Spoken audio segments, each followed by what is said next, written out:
The Pilgrim of the Silent Hour. Chapter 1. The Awakening. There is an hour that does not appear on any clock.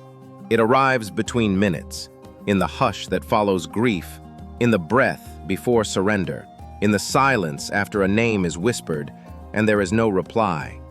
The old ones called it the silent hour. It comes once in 100 years, and only those who are carrying more than they should can hear it call. This is the story of one who heard. He awoke in the gray half-light of dawn. No memory of dreams, no sound beyond his own breathing, just a stillness so complete it seemed as if even the sky had stopped moving. The man sat up slowly. He was not young, not old either, just worn. The way river stones become smooth not from breaking, but from being touched too often by sorrow. He looked around. No roof above, no fire, only earth below him, and mist coiling like threads around his boots. Yet he wasn't cold. There was no fear, only the unmistakable sense that he had been called. Not by voice, but by absence. Beside him lay a small cloth satchel. Inside it, a folded piece of paper, a black stone, and a pocket watch with no hands. He held the watch up to the pale light.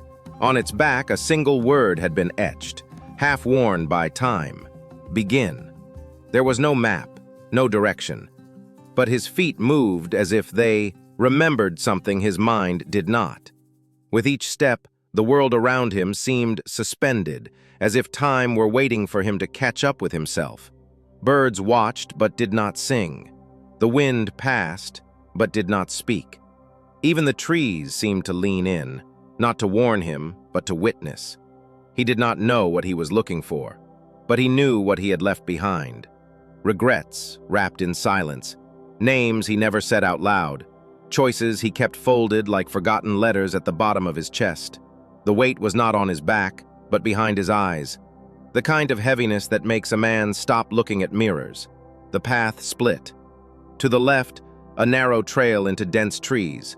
To the right, a broken stone road that disappeared into rising fog. He paused. From the trees came the scent of memory, familiar, aching. From the fog, nothing.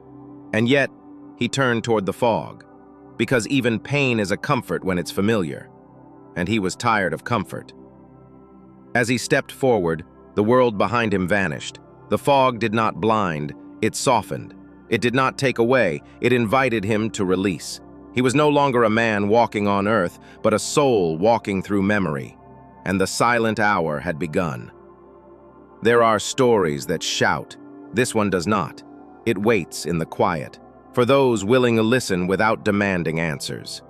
He had not been lost. He had only been waiting for the hour when everything unnecessary finally... The Pilgrim of the Silent Hour. Chapter 2. The Town of Silence. He walked for what felt like days, but in truth there was no measure of time within the fog.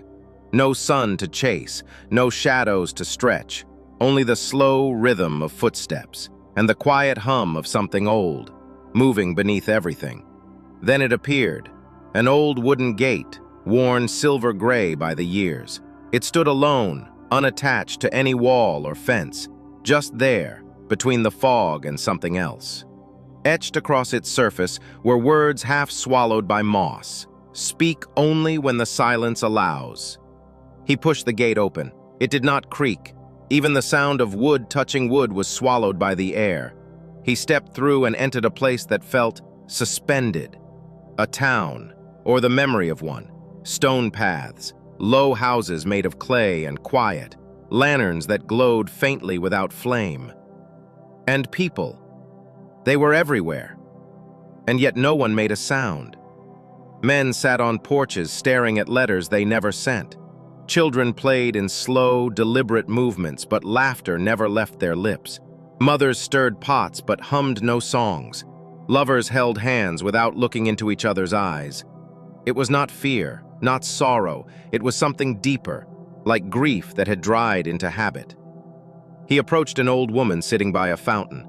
Her hands were folded. Her eyes were closed. She breathed as if listening for something long overdue. "Where am I?" he asked softly. She did not flinch. She did not answer, only opened her eyes and offered him a folded piece of parchment. He unfolded it. Inside there were words, but not written in ink. They were pressed, like the ghost of handwriting, as if someone had written them, and then erased them with great care. Only one line remained, faint and trembling.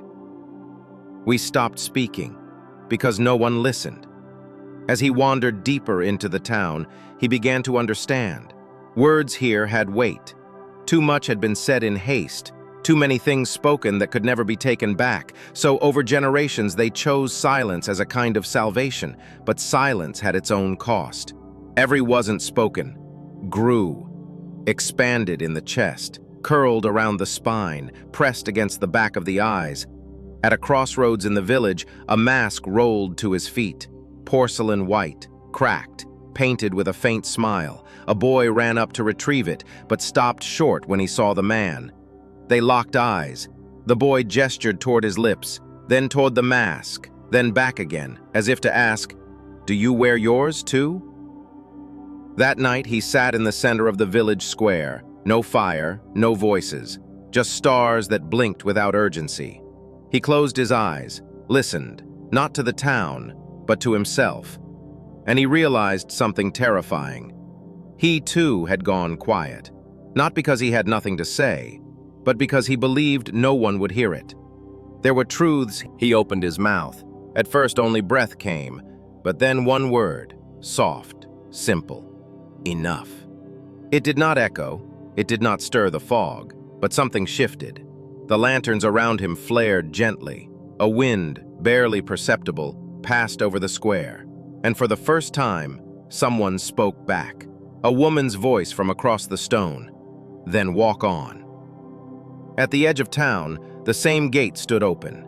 The people had returned to their routines, but a warmth lingered in their eyes, as if one voice had loosened something ancient. He stepped through, the gate closed behind him, and as the fog swallowed him once more, he realized, silence is not the absence of sound. It is the space we must first clear, so the truth can return safely. He opened his mouth. At first, only breath came, but then, one word. Soft, simple, enough. It did not echo. It did not stir the fog, but something shifted. The lanterns around him flared gently. A wind, barely perceptible, passed over the square, and for the first time, someone spoke back. A woman's voice from across the stone. "Then walk on." At the edge of town, the same gate stood open. The people had returned to their routines, but a warmth lingered in their eyes, as if one voice had loosened something ancient. He stepped through. The gate closed behind him, and as the fog swallowed him once more, he realized, silence is not the absence of sound. It is the space we must first clear, so the truth can return safely. The fog did not follow him this time. Instead, the world opened wide and dry, a boundless horizon of pale gold and silent heat. He had entered the desert, but not one of thirst. This was the desert of forgotten dreams, a place where everything people once longed for and quietly abandoned came to rest. There were no dunes, no sunburnt winds, only flat, cracked earth that shimmered like glass under a light that had no source. And scattered across the ground were fragments, not of stone, but of memory. A child's ribbon, a violin string, an unfinished letter, half a pair of dancing shoes. He looked down and realized he had once wanted to be a dancer. He had long forgotten that. A breeze touched his face, warm, gentle, and with it came the whisper of a voice, his own but younger. "When I grow up, I'll build houses near the ocean." That voice. He hadn't heard it in decades. It sounded so certain, so alive. In the distance, he saw others walking the same desert, figures bent over memories, searching through the dust. One man was trying to piece together a torn manuscript. A woman clutched a broken camera, as if trying to capture a world that no longer wanted to be seen. They did not speak, but he could feel their longing, not loud, not urgent, just deep, like old roots reaching for water. Then he saw him, a boy, barefoot, running through the sand with a kite made of pages. His laugh cracked the silence like sunlight. The boy ran straight toward the man, then stopped, just close enough to be seen clearly. It was him. Not a memory, but a part of him he had left behind. The boy looked up at him. His eyes shimmered not with fear, but disappointment. "Why did you stop chasing the wind?" The man didn't answer. "You were going to build things. You were going to write. You promised you wouldn't forget." The man sank to his knees. "I didn't forget," he whispered. "I just chose something else. I chose to survive." The boy tilted his head. "But dreams don't survive when you abandon them. They come here, and they wait." From his satchel, he pulled the paper he had carried since waking. Lists of dreams. Plans. Sketches of a life that once felt possible. Then a small flame sparked from the center. The page glowed. The desert shimmered. The boy smiled. He looked to the horizon, and for the first time he saw color. Not the pale white of memory, but amber, rose, blue, like dawn arriving after a long internal winter. The boy began to walk away, kite fluttering behind him. He didn't look back. The man stood. He knew now that he would not recover everything he had lost.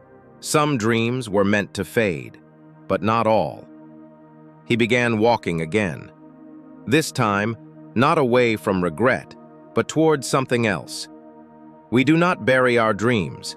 We forget where we placed them.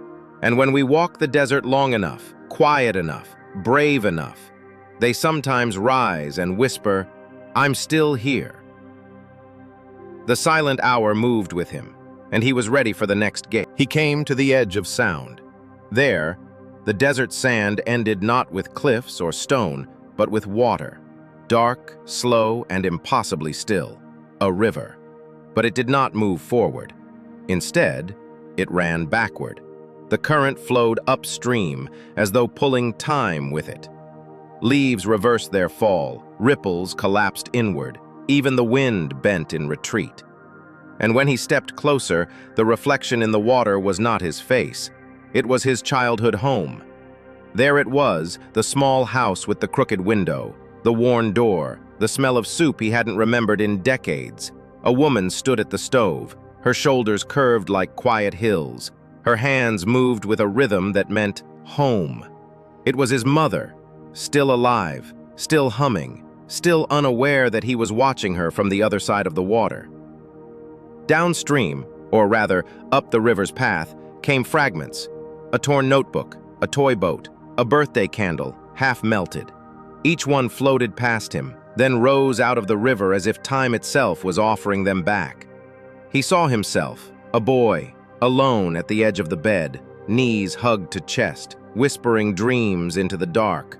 One day I'll leave this place. One day I'll be brave. One day I'll matter.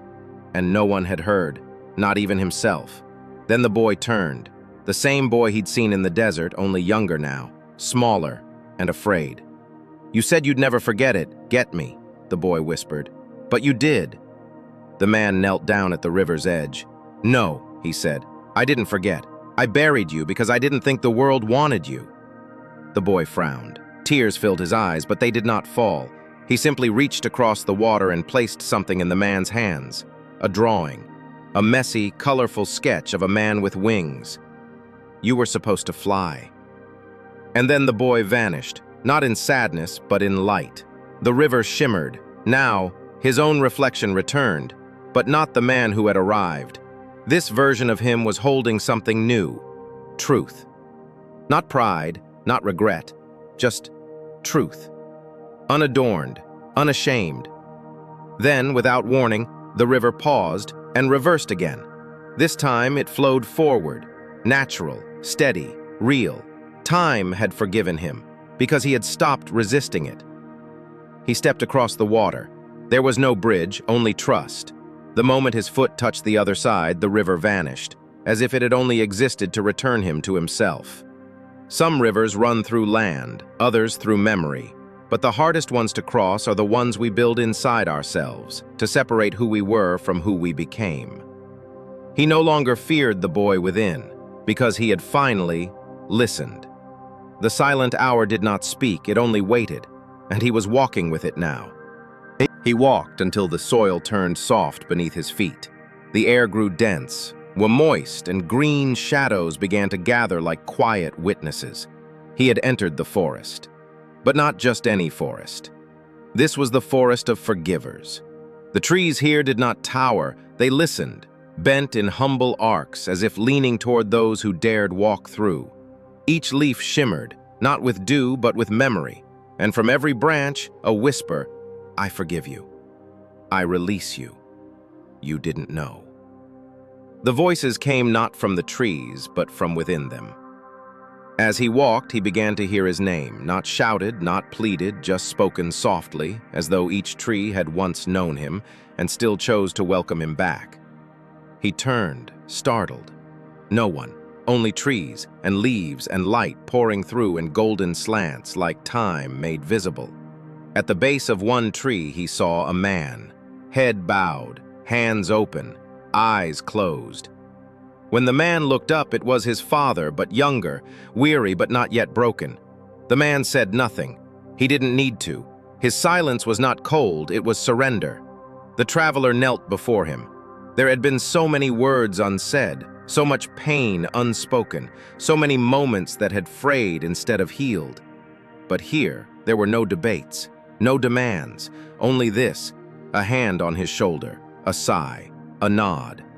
A forgiveness had no need to explain itself.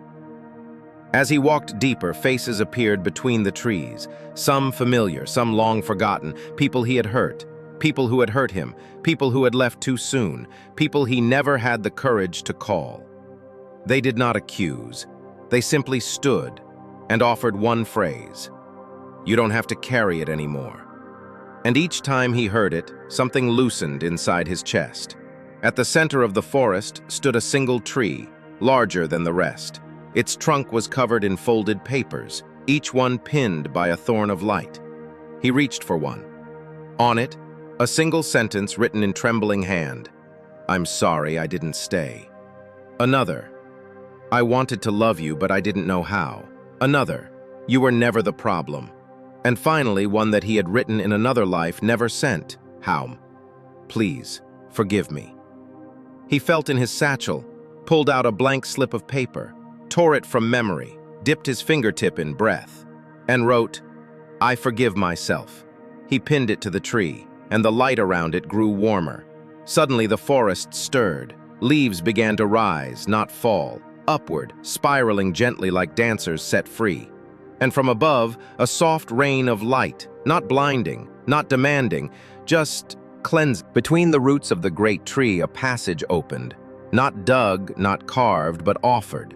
He stepped through, lighter now, not because the journey was over, but because he no longer carried everything he once thought he had to. Forgiveness does not rewrite the past. It reclaims the present. It does not say, "It never happened." It says, "I'm no longer bound to it." He did not forget what had been done or undone. He walked forward because now he could, and the silent hour walked with him. The forest faded behind him. Its warmth lingered like a memory, but ahead, everything rose. Stone, sky, silence. He had come to the mountain. It was not a violent peak. There were no storms, no jagged cliffs, only height. And stillness so complete, it made your own heartbeat sound loud. The air was thin, as if words had long learned they weren't welcome here. This was the mountain of echoes. With every step upward, he heard it. Not the wind, not the earth, himself. But not as he was now, as he had been. "You should have tried harder. You always ruin the good things. You're not enough." The voice echoed down the cliffs. His voice, his own. Words he had whispered to himself for years. He stopped, looked up at the towering rock. "If I climb, do they follow me?" he asked aloud. And the mountain answered, not in words, but by repeating his own. "Do they follow me?" "Follow me. Me. Me." Partway up, he found a break in the stone, a narrow passage. Inside, darkness, not threatening, but deep, like something that wanted to be heard before it disappeared forever. He entered. The deeper he went, the clearer the voices became. But now they weren't cruel, they were honest. I was scared. I didn't know what else to do. I was trying to protect myself. These echoes didn't come from anger. They came from pain, from survival, and beneath them, a whisper. I just wanted to be loved. In the deepest part of the cave, he stood before a stone wall, smooth, cold, immovable. But when he spoke, even softly, the wall responded not with his words, but with meaning. He said, "I forgive you," and the wall answered, "Then come back." He climbed out of the cave through a gap above. The light was soft, not blinding. It did not demand his attention. It welcomed it. And now, standing near the summit, he looked out over desert, forest, river, fog. His whole journey laid out below. Every place he had passed was still there, but he no longer needed to return. One final echo reached him. "You are not what happened to you. You are what you chose to become." He closed his eyes, not to escape, but to listen. And in the quiet that followed, there was no echo, only presence. You are not what happened to you, but not what he chose to become. There was no sign, no guardian, no command, just a simple stone arch. He walked through, and on the other side, no more landscape, no more symbols, only a vast white space, as if life was offering him a blank page. Sometimes we don't need the world to answer us. We just need it to echo back what we finally dared to ask. And when it does, we learn. It was never shouting that freed us, but listening. The silent hour walked beside him still, but now he didn't follow it. He walked with it. The whiteness stretched endlessly. Not a sky, not a floor, just space. It was neither cold nor warm, neither bright nor dim. It simply was. He walked forward, but there was no sound, no footprints, no resistance. It felt like walking through stillness itself. And then he saw it. A frame, tall, thin, standing alone. A mirror, but not like any he had ever known. He stepped in front of it and saw nothing. No reflection, no shadow, just the white space behind him. He waved his hand. No response. He touched his chest. Still no image.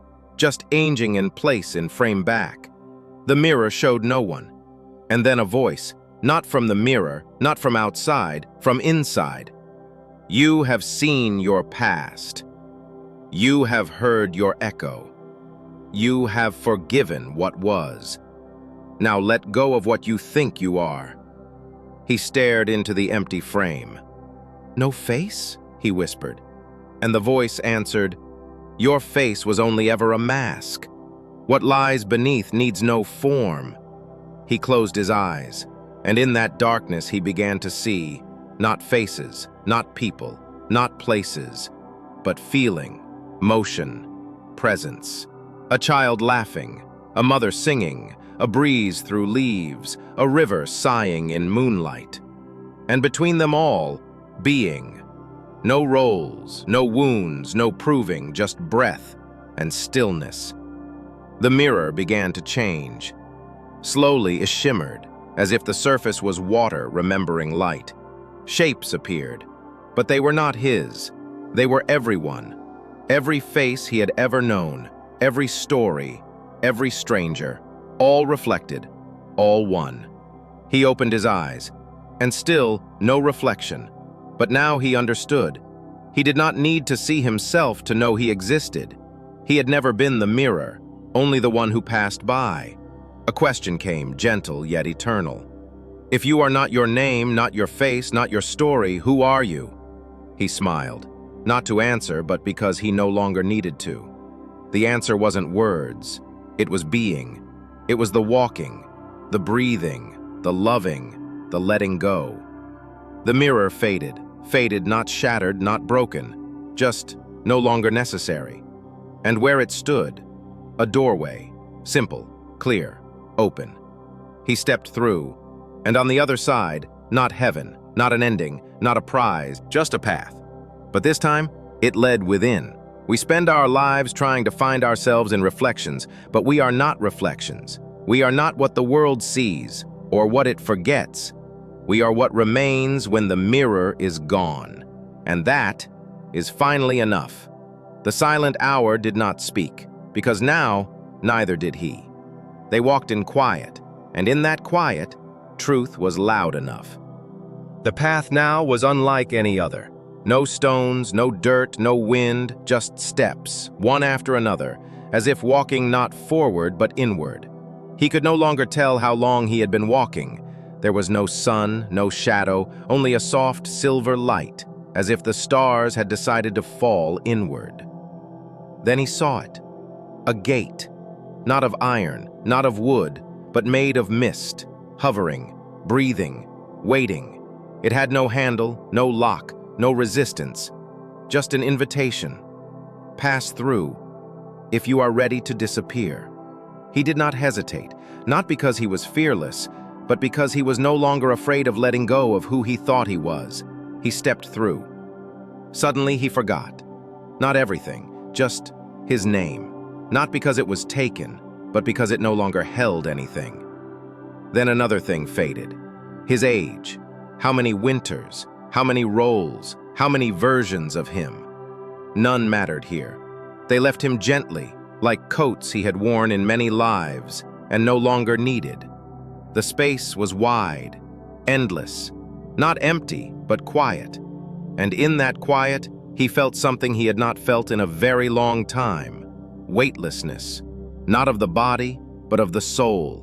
The burden of being someone had finally fallen away. Others were here too, but not as forms, not as faces, just presence, like songs without singers, like echoes of kindness without source. He didn't need to speak, and no one else did either, because what was left was beyond words. Then, a final presence appeared, not behind, not ahead, but within. It did not speak, it did not move, but it knew him, all of him, every version, every failure, every moment of wonder and doubt. And it smiled, without a face, because it was him, but truer, calmer, whole. And then, one question remained. Will you stay here, or will you return? He did not answer right away, because he now knew both were the same. There was no place left to run, no mask left to wear, no identity to polish, only being, only now, only love. The path now was unlike any other. No stones, no dirt, no wind, just steps, one after another, as if walking not forward but inward. He could no longer tell how long he had been walking. There was no sun, no shadow, only a soft silver light, as if the stars had decided to fall inward. Then he saw it. A gate, not of iron, not of wood, but made of mist, hovering, breathing, waiting. It had no handle, no lock, no resistance, just an invitation. Pass through, if you are ready to disappear. He did not hesitate, not because he was fearless, but because he was no longer afraid of letting go of who he thought he was. He stepped through. Suddenly he forgot. Not everything, just his name. Not because it was taken, but because it no longer held anything. Then another thing faded. His age. How many winters, how many roles, how many versions of him. None mattered here. They left him gently, like coats he had worn in many lives and no longer needed. The space was wide, endless, not empty, but quiet. And in that quiet, he felt something he had not felt in a very long time. Weightlessness, not of the body, but of the soul. The burden of being someone had finally fallen away. Others were here too, but not as forms, not as faces, just presence, like songs without singers, like echoes of kindness without source. He didn't need to speak, and no one else did either, because what was left was beyond words. Then, a final presence appeared, not behind, not ahead, but within. It did not speak, it did not move, but it knew him, all of him, every version, every failure, every moment of wonder and doubt. And it smiled, without a face, because it was him, but truer, calmer, whole. And then, one question remained. Will you stay here, or will you return? He did not answer right away, because he now knew both were the same. There was no place left to run, no mask left to wear, no identity to polish, only being, only now, only love. There is a song that cannot be sung. It has no melody, no rhythm, no name. And yet it echoes through every life, every silence, every breath. It is the sound of a child dreaming, the pause between heartbeats, the hush before dawn, the stillness after goodbye.